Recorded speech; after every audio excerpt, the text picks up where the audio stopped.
Have you had an epidural during birth and now you have problems with numbness and tingling down your legs? Are you wondering whether this is a medical malpractice lawsuit? So let's talk about it.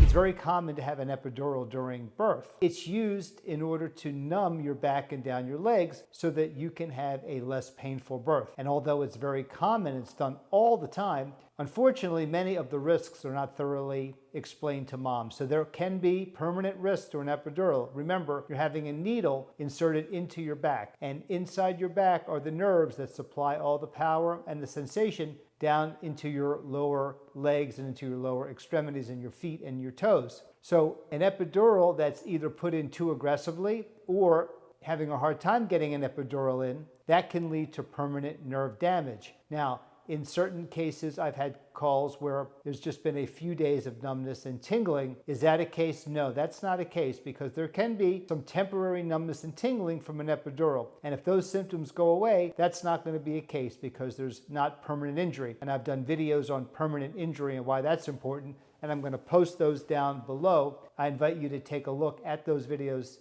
to learn more about why permanent injuries are required. However, there can be situations where there has been malpractice with insertion of an epidural needle. So if your symptoms have continued on for months, you don't have any relief, you still have pain in your back, you still have numbness and tingling down one leg or both legs and even into your feet and your toes, that could be a sign that the epidural was not placed properly. And it also may be an indicator that there's medical malpractice. So if you've experienced any of these symptoms, you can contact me. You can do it either by filling out one of the contact forms I'll have at the bottom of this video, or I invite you to go to my website at frankspectorlaw.com.